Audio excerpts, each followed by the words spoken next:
In this video, I will share a training routine to learn character design by yourself. First of all, welcome back to another YouTube video. My name is Janusz, I'm a professional concept artist. I worked the last 7 years in games and movies, and these days I'm specialized on teaching people in one-on-one sessions to improve their art skill, building a creative routine, all up to getting a job in the industry.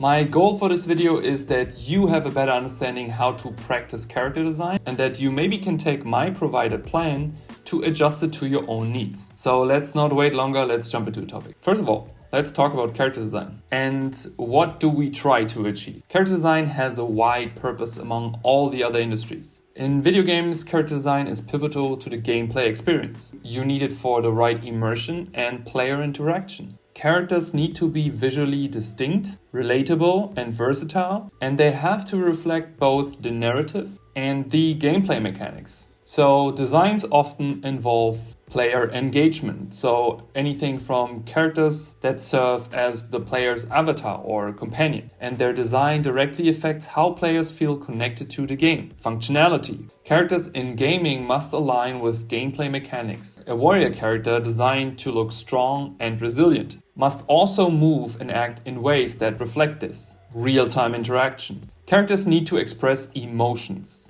react to events, and adapt to user commands in dynamic ways. For example, facial animations, costumes, or such simple as body proportions. Animation industry. Character design in the animation industry emphasizes visual storytelling and expression. The design helps define the character role and personality within the story, as they often have to visually convey emotions without any words. Animation characters often have exaggerated features to enhance emotional readability. As the medium requires clear non-verbal communication, the character design must consider how easily they can be animated, ensuring that the visual elements work smoothly when in motion. In animation, designs are typically more stylized to match the art direction of the project, from 2D cartoons to 3D animated films. But there are also things such as comics. In comics, character designs serve to create memorable characters and convey a narrative through static imagery. Unlike in animation, character designs need to stand out on the page and communicate the story without movement. So it can be a bit harder to do. So what is really important is visual consistency. Characters must be easily recognizable through the story, even when drawn in different poses and perspective. Symbolism. Designs often include symbolic elements that represent a character's background, personality, or powers. For example, a hero costume might include colors or symbols that represent justice, strength, and resilience. You also need things such as dynamic poses. While static, comic characters are often designed with dynamic forms that give the illusion of movement, reflecting any action or emotion. Film and television. In live-action films and television, character design can involve costumes, design, makeup, and CGI characters. While the actor appears may play a role, the design element helps reinforce the character traits. So visual narrative becomes much more important.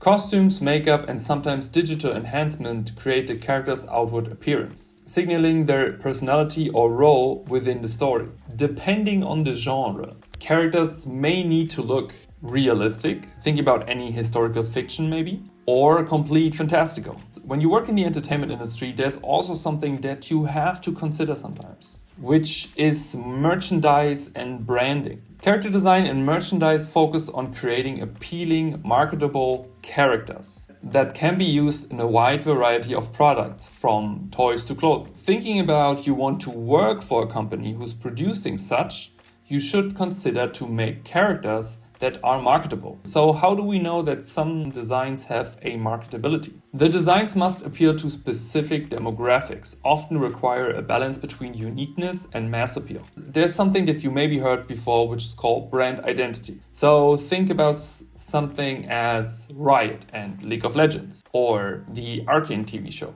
Characters often become associated with brands. They require to reflect the brand values and, more importantly, the aesthetics. Otherwise, we cannot ensure any recognition. This is all important information, but let's go down to the basics. Character design is the art of visual representing a character or personality, story, and emotion.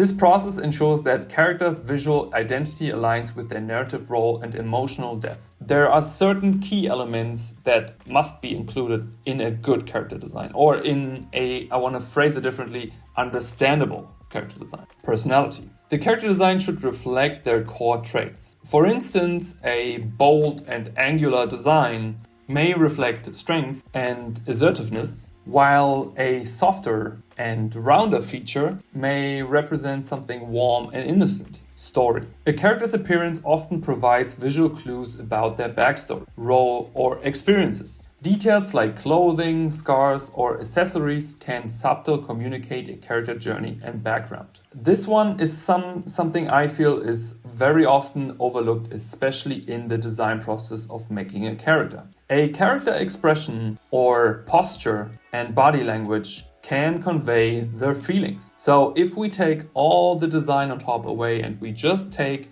the pose and the posture, do you think we can understand the emotion, feeling, or what is the character communicating? Yes, we can. We can make big differences between a afraid character or someone who is not afraid. We can make a difference between a bold character and a shy character, just through communication of that pose. Small details like a furrowed bow or slouched shoulders enhance the emotional impact and make it easier for the audience to understand what the character is feeling or what he or she is about to communicate. Archetypes in character design. Archetypes are universal character models or patterns that reoccur across different stories and cultures, helping to define familiar character roles. These provide a foundation for design, making the character easily recognizable and relatable to the audience. I just want to name some very common archetypes that you get an understanding from what I'm actually talking about. The hero. Brave, determined, often with a strong upright posture and bold features. Characters like Superman are designed with sharp lines and muscular forms to exude confidence and strength. The mentor. Wise and nurturing, often depicted with a more aged appearance,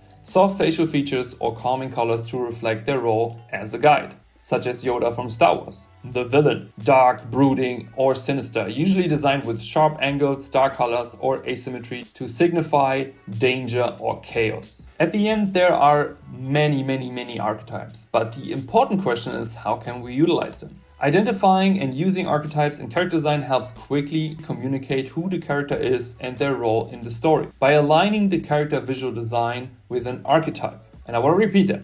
What you need to do, you have to align the visual design with the archetype. It's not two separate things. It has to become one. Otherwise, it won't work. And the people, and it could be your mom or it could be someone on the street seeing your artwork, they have to understand what's the archetype. And if they don't understand what's the archetype, you maybe have chosen the wrong thing to communicate. So always ask yourself, what is my archetype and how can I communicate it? And is it clear to the audience? And if you're unsure, just ask a friend. Designers can immediately signal the character's essence to the audience. Archetypes can be subverted to create depth or surprise as well. So let's talk about the theoretical fundamentals we have to master. Shape language. Before we start, just as a side note, I can only go roughly into all these topics. Each of these topics has their own rabbit hole. So I try to cover as most necessary information as I can deliver in order to make this episode not exploding. Shape language. A shape is communicating emotions. Different shapes communicate distinct personalities. So circles can represent friendliness, warmth, or innocence. They're often used for heroes or sidekicks. The squares suggest Okay, now I got it. Squares can suggest stability, strength, or just reliability. Triangles indicate danger, sharpness, unpredictability, or dynamic features. Proportions. Exaggerate or realistic proportions affect a character's style and tone. Large heads, tiny limbs emphasize humor, fantasy, or cartoonish traits. Realistic proportions are more grounded and in reality create more serious, grounded, or relatable characters. Also very important to understand if you work on something stylized or if you work on something realistic. So you know what to do and you know what not to do. Silhouette. A strong, recognizable silhouette makes a character stand out even with a simple outline. If a character is easily identifiable just by their shape, it ensures they are visually memorable. And that is really important. Just think about watching a movie and you see a character in 2 seconds. You have to know if he's good or bad. We also can't forget about colors. Colors evoke emotions and signal traits. Red such as intensity, passion or danger. Blue as calm, trust or sadness. Yellow as energy, happiness or caution. What's important that these are just basic starting points, not final rules. Because color schemes also help with character recognition and mood setting. The importance of references. Yes, we need references. They are our friend, they're not the enemy. Real-life anatomy. Studying real-life anatomy helps to ensure that characters feel grounded and believable, even when they're stylized or exaggerated. Analyzing existing character designs from different media, such as games or comics, helps to understand trends, effect techniques, unique styles, which can inspire new ideas, or can help you to figure out what do I need to produce in order to work for XYZ client. Look at art from comics or animations, even if your goal is to work in games. Because what you want to do is to explore various approaches to character design. Each mediums offer a distinctive visual language, from exaggerated cartoons to realistic game characters. They provide a broader creative palette to your creative understanding. Use search engines or platforms like Pinterest to find inspiration from a wide range of artists and styles. Create your own mood board. Compile visuals to inspire your character design. Sketching from favorite characters can also refine your understanding of design elements and style. Here's a little bonus, and I call it action step. Take 20 minutes to study your favorite character design and ask yourself, what is it that I like about these characters and how can I incorporate those features in my own work? All right, you made it that far. Now is workshop time. Developing your own characters is much harder than it sounds. It also means immense stress while creating sometimes. This can often lead to copy popular designs or giving up along the process. And maybe this happened to you already. When it comes to find your style, try to see your begin stages always as experiment inside your own workshop. Try not to stress about your style in the begin and focus more on building a good ground base for your idea. Your style will evolve naturally as you practice more. My number one tip is always to start simple. Start with 3 words. 1 word, a base idea. Write it out and draw it out as simple as possible, as you would draw it when you were 6 years old, and see if it communicates what you intend to. A very important skill, which is sometimes overlooked, is to write your own outlines, to make a interesting and clear idea. This can be such simple as brave warrior. The associations you have while saying it are very important, and they're going to help you to communicate your idea. When you break through the pattern of not starting with the idea and actually bring something to the paper, there is a red line that defines your success in the process, which is iterating and refining, iterating and refining, iterating and refining. We need to be able to draw multiple visions of our character, adjusting details like facial features, clothing, and posture. It's sometimes not smart to go always with the first idea. So it makes sense to gather a lot of ideas. We can talk about things such as the posture, trying different poses for the same character. While we refining things such as pose, facial features, maybe clothing into design process, it is important to understand it is not always only about how they look, but also what is their personality. All that together can communicate the backstory. If you write yourself a backstory, like a super detailed, crazy backstory,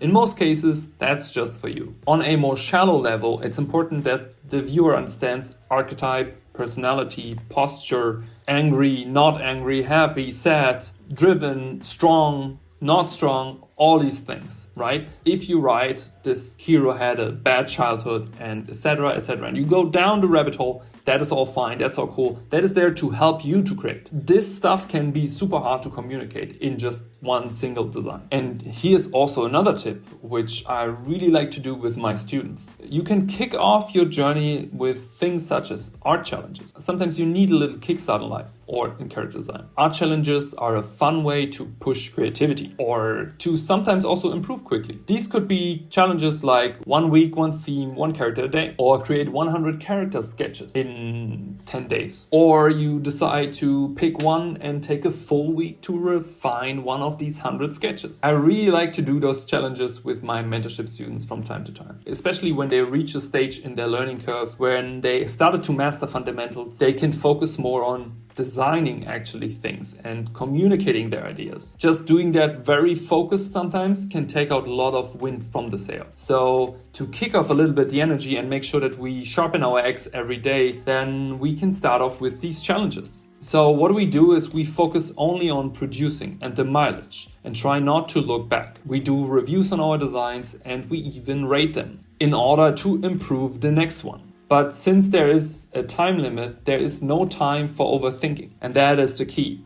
to not overthink. Set a personal goal to at least participate in 1 challenge a month. Could be with a friend, Discord community, or just by yourself. And even if you don't finish the challenge, the prompt alone can spark out new ideas for character designs. And since when trying is not cool anymore, right? At least you tried. Or maybe find 1 or 2 people to join your challenge. Or make a Discord channel. Make a group meeting in a cafe. It's just important that you motivate each other on a daily basis. And Discord is actually more efficient than going to a cafe. I mean, depends, right?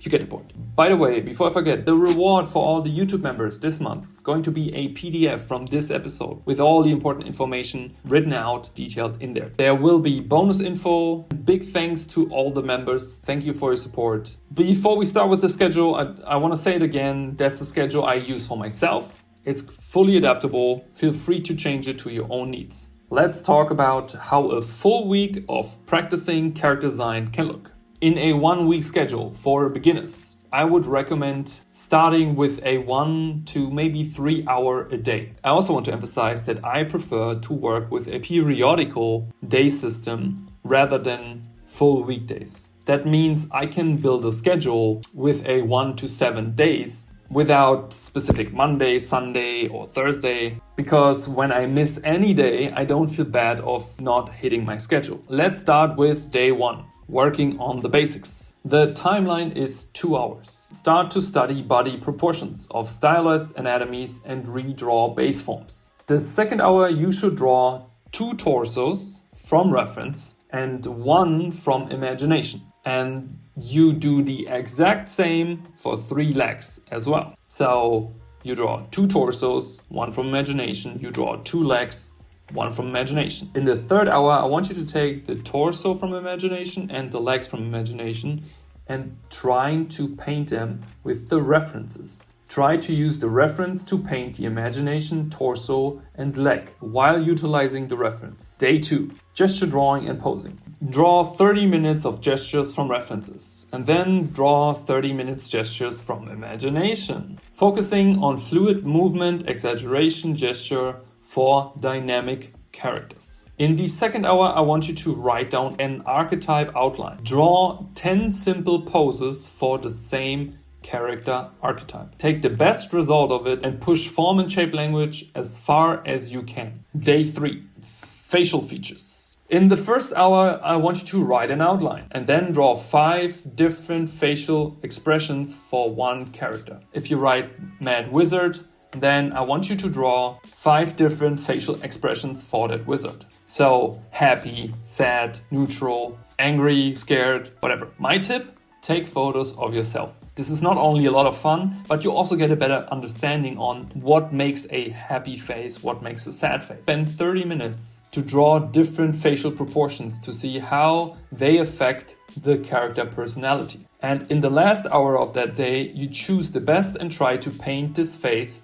utilizing a reference. Day 4, clothing. Again, we start with writing an outline for our character. Then decide what the clothing of the character will be and find a similar reference. And now trace over that reference. Yes, I allow tracing for this purpose only, to understand the folds and the behavior of the material. In the next 1 to 2 hours, I want you to draw a gesture and construct form and anatomy as good as you can and draw clothing on top. But make sure that you have the clothing separate from the anatomy. In the last hour, I want you to draw 5 different clothing choices over your constructed anatomy. If you have trouble with getting the anatomy constructed to that point, take a placeholder anatomy, which means take a anatomy ref that comes close to what you try to do and just trace that, because this day is just about learning clothing and different clothing iterations. If you made it that far, good job.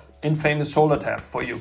Day number 5, hair, hands and accessories. Guess what we do first? Write an outline for a character archetype. The premise here is that the character needs to have hair, so it can be a bold warrior. And the character also needs to have hands, so no mech arms for that example. In the first hour, draw 3 hairstyles from reference and 1 from imagination. In the second hour, draw 3 hand expressions from reference and 1 from imagination. Now consider what accessories we could add to the hair and the hands to support the character personality of that archetype. Okay? Get references and try to add these to your drawn hair and hands from before. Make sure to follow shape and design language. Day number 6. First, write a character archetype and draw 10 basic shapes, and then try to incorporate your character archetype in those shapes. As a tip, make sure to go for simple shapes. Don't go too crazy, stick with the basics. The goal is to create shapes that really matches that archetype, but also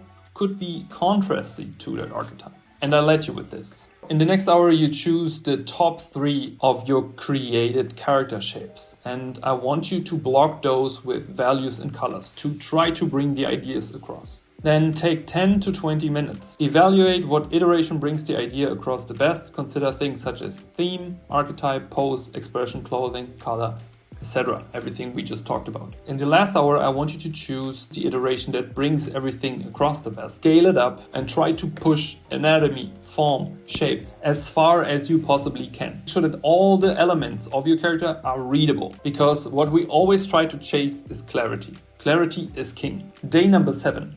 Review and reflect. First of all, congrats. You've made it. You've made it through 6 very hard training days. So first, reward yourself. Get some ice cream, watch a movie, play some games, whatever is rewarding for you and makes you happy. Now look back through the whole week and the progress you've made. And ask yourself what worked, what could be improved. How was my outcome? Do I have any specific areas I need to improve? Or where can I get some help? And the most important thing, of course, is to set goals for the next training cycle. The amazing thing about this whole concept is that you can now assess and figure out if you want to wait for 1 to 2 days to relax or get some energy back, or if you are so pumped and so hyped, or in a flow state, so to speak, to jump on the next cycle. Consider the progress you can do in a matter of maybe 10 cycles. And for the people who say like, hey Janusz, this is all great, but it's still too much for me and you can afford one-on-one training, I can help you. Link below. Day number 8. Wait, this is for the YouTube members. You've got your roadmap, you've got your practice schedule,